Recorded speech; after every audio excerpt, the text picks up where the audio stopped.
오늘 우리가 상고할 말씀은 예레미야 32장 26절에서부터 35절까지의 말씀입니다. 먼저 말씀을 제가 읽도록 하겠습니다. 그때 여호와의 말씀이 예레미야에게 임하여 이르시되 나는 여호와요 모든 육체의 하나님이라 내게 할 수 없는 일이 있겠느냐. 그러므로 여호와께서 이와 같이 말씀하시느니라. 보라, 내가 이 성을 갈대아인의 손과 바벨론의 느부갓네살 왕의 손에 넘길 것인즉 그가 차지할 것이라. 이 성을 치는 갈대아인이 와서 이 성읍에 불을 놓아 성과 집 곧 그 지붕에서 바알에게 분향하며 다른 신들에게 전제를 드려 나를 경노하게 한 집들을 사르리니 이는 이스라엘 자손과 유다 자손이 예로부터 내 눈앞에 악을 행하였을 뿐이라. 이스라엘 자손은 그의 손으로 만든 것을 가지고 나를 경노하게 한 것뿐이니라. 여호와의 말씀이니라. 이 성이 건설된 날부터 오늘까지 나의 노여움과 분을 일으키므로 내가 내 앞에서 그것을 옮기려 하노니 이는 이스라엘 자손과 유다 자손이 모든 악을 행하여 내 노여움을 일으켰음이라. 그들과 그들의 왕들과 그의 고관들과 그의 제사장들과 그의 선지자들과 유다 사람들과 예루살렘 주민들이 다 그러하였느니라.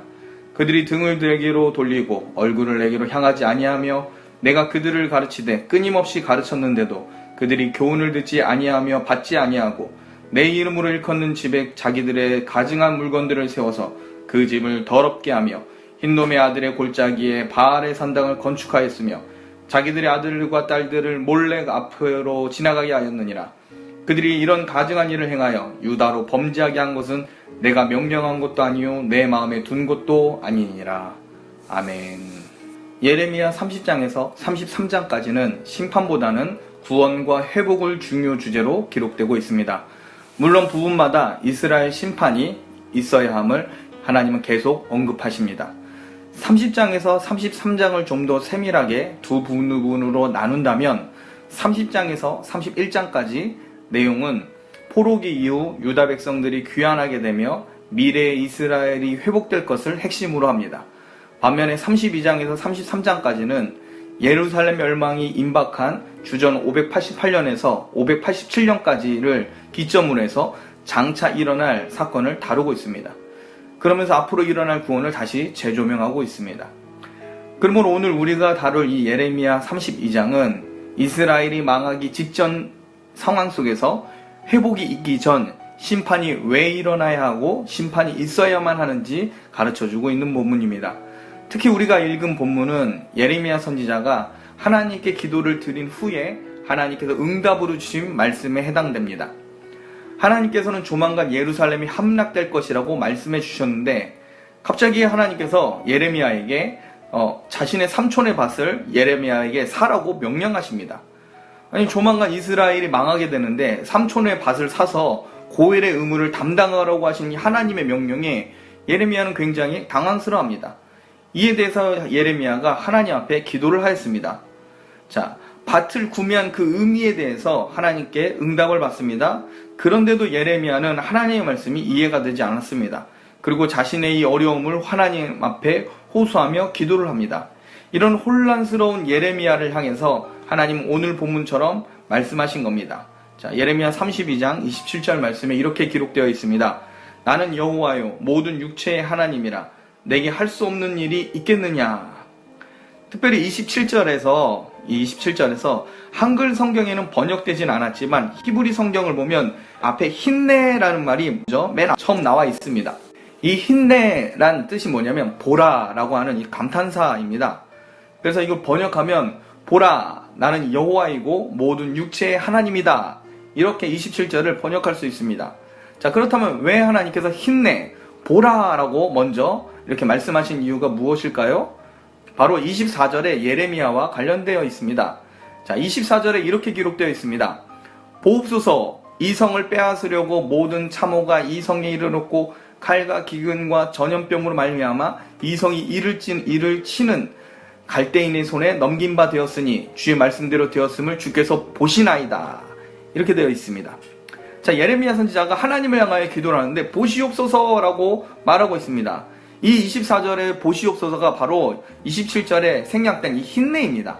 예레미야가 먼저 하나님을 향하여 보시옵소서라고 기도를 한 겁니다. 그러면서 당신의 말씀대로 이렇게 하나님의 택한 백성들이 이렇게 고통을 당하고 있습니다. 이걸 보시옵소서, 한번 살펴보시옵소서라고 하면서 하나님 앞에 이 비참한 운명을 놓고 기도하고 있는 겁니다. 자, 예레미야는 하나님의 심판도 인정하고 그것이 확실히 이루어질 것도 믿습니다. 그런데 앞으로 벌어질 하나님의 심판이 점점 다가올수록 마음이 힘듭니다. 막상 심판을 앞두고 있는 예레미야가 하나님을 향하여 기도를 하는데 이스라엘 백성이 죄를 많이는 지었지만 그래도 이 백성들이 너무나 불쌍해 보인 겁니다. 예레미야가 이스라엘 백성을 향하여 심판의 무서움을 살벌하게 설교하고 전파했지만 이제 얼마 있지 않으면 참혹한 일이 자기 눈앞에 펼쳐지게 됩니다. 그래서 심판 후 이 회복과 구원을 선포하신 하나님을 향해서 하나님 말씀대로 갈대아인들에게 당신 백성이 고통을 당하게 되었습니다 라고 말하면서 지금 이 예레미야의 마음의 이 기도 속에는 하나님을 향한 불편함이 녹아져 있습니다. 자, 이때 예레미야가 하나님을 향하여 힘내 보시옵소서라고 외쳤습니다. 이에 하나님께서도 동일하게 27절에 이 예레미야의 힘내를 받아치시는 겁니다. 보아라 예레미야야, 나는 하나님이다. 모든 육체의 하나님으로서 내가 할 수 없는 일이 있겠느냐, 지금 이렇게 말씀하고 계신 겁니다. 여러분, 예레미야 선지자는 임박한 하나님의 진노와 심판 앞에 백성들을 바라보면서 안타까워합니다. 그러나 하나님은 흔들리지 않는 이 원칙을 가지고 전에 말씀하신 것처럼 그대로 일을 진행하십니다. 자, 이런 하나님을 대할 때 하나님이 굉장히 무섭게 느껴질 수 있습니다. 하나님께서 과연 사랑의 하나님인지 자기 백성을 실제로 이 무서운 심판으로 죽이실 것인지 믿어지지 않을 수가 있습니다. 그런 자들에게 하나님은 보라, 나는 하나님으로서 모든 주권과 모든 계획이 내 손 안에 있다라고 말씀을 하십니다. 여러분, 하나님은 자신의 뜻을 바꾸지 않으십니다. 하나님 안에서는 모든 생사복과 흥망성쇠가 자기에게 있다라고 선포하십니다. 여러분, 하나님은 창조주 하나님이시며 생명의 주인이십니다. 인간의 눈으로 볼 때 심판에 따르는 재앙이 잔인하고 무서울 수 있습니다. 그러나 하나님 앞에 죽음은 하나님께서 사용하시는 도구에 지나지 않습니다. 전쟁과 기근과 재앙의 소용돌이가 일어나도 하나님은 자기의 영광을 위하여 모든 것을 사용하실 수 있는 전능하신 하나님이십니다. 하나님께서는 자신의 영광을 위하여 심판이 필요하다는 사실을 신적 지혜로 판단하셨고 예레미야로 그것을 선포하게 하셨습니다. 만약 하나님께서 자신의 영광을 포기하고 계획을 바꾸신다면 그것은 하나님이 하나님 되심을 스스로 부인하게 되는 겁니다. 여러분, 그러한 일은 있을 수가 없습니다. 어떠한 실수도 없으시는 전능하신 하나님 앞에 심판의 계획을 멈추어 달라고 기도해서는 안 됩니다. 예레미야가 해야 할 일은 심판 이후에 있을 하나님의 회복과 그의 일하심을 믿어야 하는 겁니다. 하나님은 예레미야 선지자로 하여금 심판도 믿어야 할 뿐만 아니라 이후에 있을 구원과 회복의 역사를 믿으라고 지금 말씀하시는 겁니다. 그래서 27절에 하나님께서는 예레미야에게 나는 여호와이고 모든 육체의 하나님이자 모든 것을 할 수 있다라고 말씀하시는 겁니다. 자, 32장 28절부터 30절에 이렇게 기록되어 있습니다. 그러므로 여호와께서 이와 같이 말씀하시니라. 보라, 내가 이 성을 갈대아인의 손과 바벨론의 느부갓네살 왕의 손에 넘길 것인즉 그가 차지할 것이라. 이 성을 치는 갈대아인이 와서 이 성읍에 불을 놓아 성과 집 곧 그 지붕에서 바알에게 분향하며 다른 신들에게 전제를 드려 나를 경노하게 한 집들을 사르리니 이는 이스라엘 자손과 유다 자손이 예로부터 내 눈앞에 악을 행하였을 뿐이라. 이스라엘 자손은 그의 손으로 만든 것을 가지고 나를 경노하게 한 것뿐이니라. 여호와의 말씀이니라. 하나님은 예레미야를 향해서 이제 곧 생길 일들을 말씀하십니다.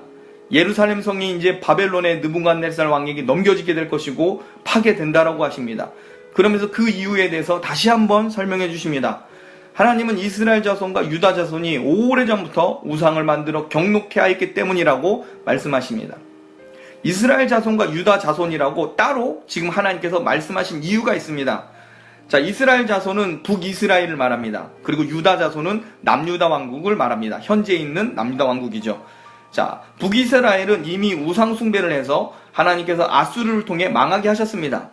그런데 하나님은 그들이 지은 죄에 대해서 아직 완전히 해결된 것이라고 보지 않고 계십니다. 그리고 남유다 왕국은 우상 때문에 북이스라엘이 망한 것을 바로 눈앞에 보고서도 우상을 받아들였습니다. 이에 대하여 하나님은 굉장히 진노하고 계신 겁니다. 하나님은 오랫동안 참으셨습니다. 선지자들을 계속 보내셨습니다. 하나님께서 성급해서 북이스라엘과 남유다 왕국을 심판하신 것이 아닙니다. 하나님의 신적 지혜로 그때를 정하셨고 죄가 심각하게 관영하였기에 하나님은 심판을 하신 겁니다. 하나님의 심판 계획은 그것으로 끝나지 않습니다. 반드시 구원과 회복으로 이어지게 되어 있습니다. 자, 예레미야 선지자는 심판 없는 구원을 말하지만 하나님은 거룩하신 하나님이시기에 결코 그렇게 하지 않으십니다. 여러분, 심판 이후 구원이 약속되었다는 것이 얼마나 감사한 일인지 우리는 알아야 됩니다. 좀 더 신약적 관점에서 표현하자면 죽음 이후의 부활이 약속되었다는 것과 같습니다. 친히 예수님께서 심판과 구원, 죽음에서 부활을 이루어 주신 겁니다. 여러분, 십자가 없는 구원이 있을 수 있겠습니까? 그럴 수 없습니다. 예수님께서 죽지 않으셨다면 부활도 없는 겁니다. 여러분, 둘째 아담으로서 믿는 자의 대표가 되신 예수님께서 부활이 없다면 이 세상에서 우리만큼 불쌍하게 되는 사람이 없을 겁니다. 또 하나 아셔야 할 것은 심판 이후 구원과 회복을 약속받은 것이 얼마나 감사한 일인지 이것은 사람에게만 약속해 주신 하나님의 놀라운 은혜입니다. 여러분, 천사는 한번 타락하면 그것으로 끝입니다. 죄를 지은 타락한 천사는 오직 심판과 죽음 그리고 멸망으로 지옥에서 끝없는 고통 가운데 가게 됩니다. 다시 돌이키게 할 만한 회복의 구원의 말씀이 이들 가운데는 약속되어 있지 않다라는 겁니다. 그런데 오직 하나님의 형상으로 지음받은 인간에게만 심판 이후 구원을 약속받게 됩니다. 죽음 이후에 있을 영생에 대한 약속은 오직 인간들 중에 예수 그리스도를 믿는 자에게만 주어진 약속입니다. 여러분, 이 놀라운 구원 계획을 가지신 하나님이 우리를 향해서 이렇게 말씀하십니다. 보라, 나는 육체의 하나님이요 모든 것을 능력대로 행하실 수 있는 하나님이라고 말씀하고 계시는 겁니다. 전지전능하시며 모든 것을 계획하시고 이루시는 하나님이 성도들을 향하여 구원을 계획하고 계신 겁니다. 말씀을 마치겠습니다. 당장 당하는 삶의 고통과 죽음의 위협에 고민하지 마십시오. 심판과 환난이 있습니다. 주님이 재림하기 전까지 성도에게도 죽음은 여전히 다가오고 있습니다. 그러나 여러분, 하나님은 모든 육체의 하나님이십니다. 이 말은 하나님께서 생명의 주인이 되신다라는 말입니다. 하나님을 믿는 사람은 죽어도 죽지 않게 됩니다. 왜냐하면 심판을 명하신 하나님께서 우리의 하나님이시고 생명의 주인이시기 때문입니다. 심판 이후 구원과 회복을 약속하셨고 죽음 이후의 영생을 약속하셨기 때문에 우리는 이 사실을 믿어야 합니다. 이 놀라운 위로가 여러분의 심령 가운데 가득 채워지시길 주님의 이름으로 축복합니다.